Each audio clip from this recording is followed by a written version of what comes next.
Olá, estamos no dia 23 de fevereiro de 2025. Eu, Juan Brandt, venho aqui falar um pouco de psicanálise e temas que estão em torno. Recentemente eu comecei a falar das dificuldades que existem entre mães e pais em relação aos filhos e vice-versa. E hoje eu quero dar continuidade trazendo uma questão que tem surgido bastante ultimamente, que eu vou definir como o uso do desamor na educação dos filhos. E isso surge como? É quando a mãe diz: olha,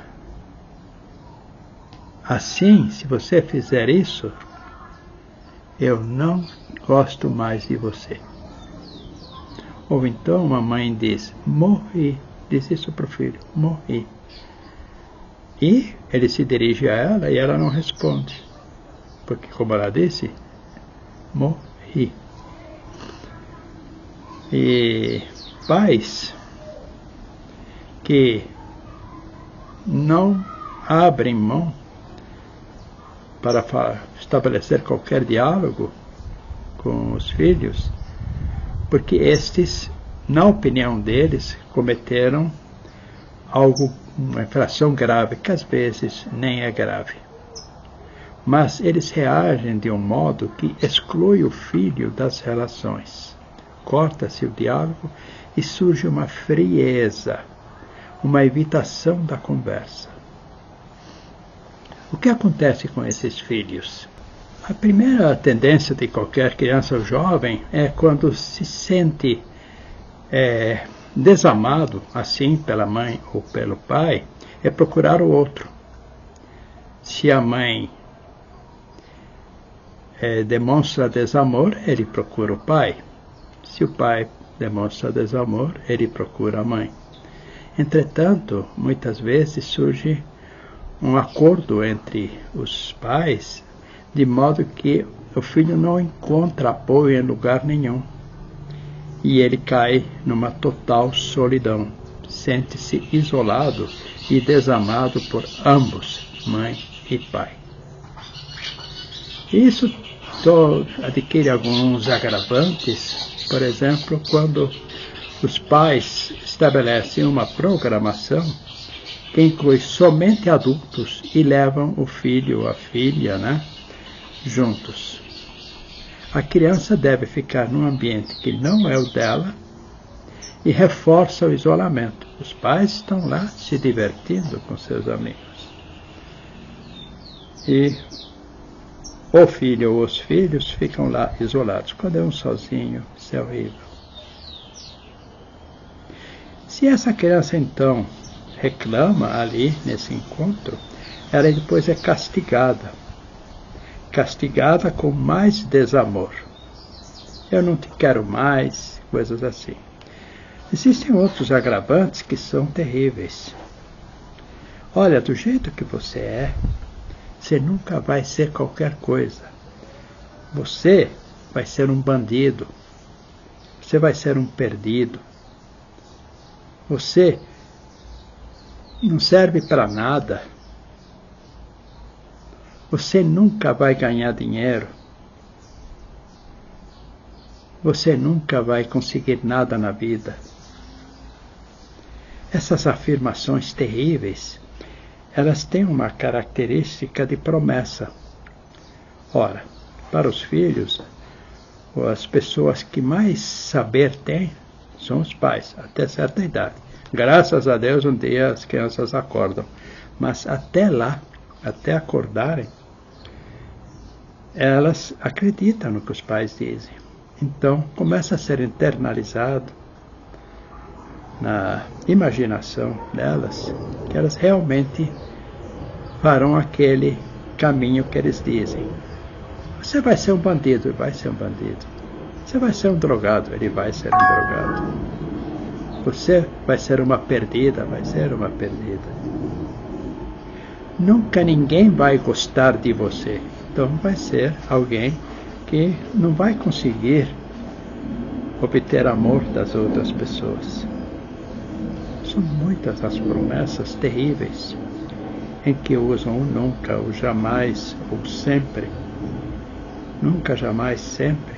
Isso é horrível. Mas isto reforçando o isolamento. Então a criança, o jovem, desenvolve o que eu chamaria de um ensimesmamento, né? Ela fica totalmente em si e vai buscar subterfúgios na solidão.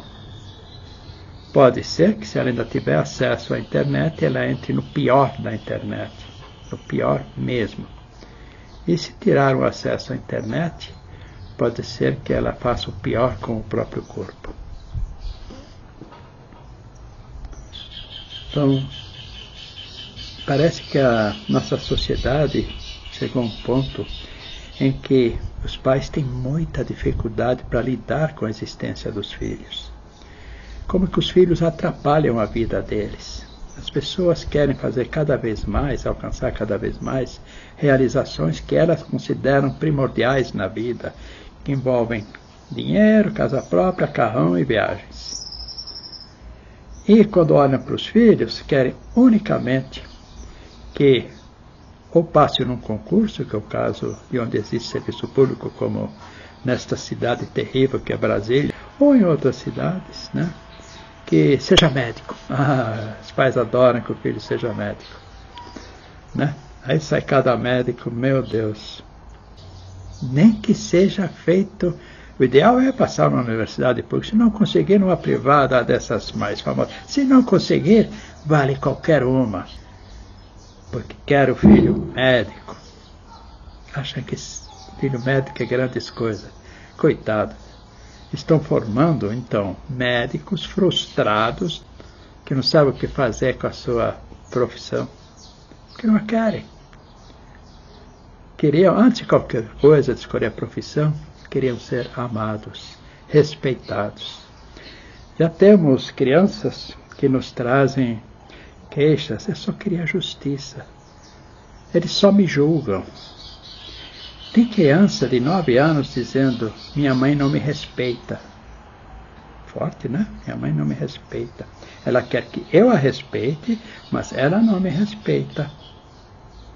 É como se só ela tivesse direito. Só que as crianças, elas têm informação. As pessoas acham que criança é burra. Não, criança não é burra. Criança é dependente. Na dependência, essas mães, pais, querem que a criança seja burra, embora torçam que seja superdotado. As habilidades especiais adoram isso, né? E se tudo isso não dá certo, aí correm para procurar um neuropsicólogo que dê um laudo de autismo. Aí estão felizes, tem um laudo de autismo, ainda vão conseguir depois alguns benefícios, talvez comprar um carro mais barato. Volta, a questão é como pecuniária sempre, né? Os vínculos afetivos e de respeito e de amor estão sendo substituídos por formas que desvinculam ou tornam os vínculos patológicos, extremamente patológicos. E o futuro desses jovens fica bem comprometido. Então era isso que eu queria falar hoje, tá? Agradeço que me acompanhem. Olha, estamos querendo iniciar uma turma de pós-graduação. Estou colocando aqui no final deste vídeo um post que fala disso. Aliás, eu já pus esse post antes, eu fui descobrir que tinha um erro gramatical. Quando eu falei, meu Deus, eu botei isso. Então estou colocando agora um devidamente corrigido, está aqui no final deste vídeo. E estou colocando outro post, que é dos nossos cursos de formação. Então a gente propõe tanto a pós-graduação quanto os cursos de formação. Então quem tiver interesse nesses campos, que se aproximam da psicanálise, ou de trabalhar com grupos, casais, famílias, tem boa oportunidade aqui com a gente. Ok? Então, um bom final de semana, uma boa semana, espero no próximo domingo, mesmo sendo carnaval, falar aqui, até porque carnaval é um tempo muito bom para a gente descansar e olhar para o que a gente faz na vida. No lugar de entrar naquela loucura, Seria muito bom a gente parar, se recolher e olhar quantas pessoas estão fazendo loucuras por aí e quanto a gente tem que se esforçar para não ser contaminado por tanta coisa ruim que troca amor por coisas descartáveis, inclusive o sexo. Até a próxima, obrigado.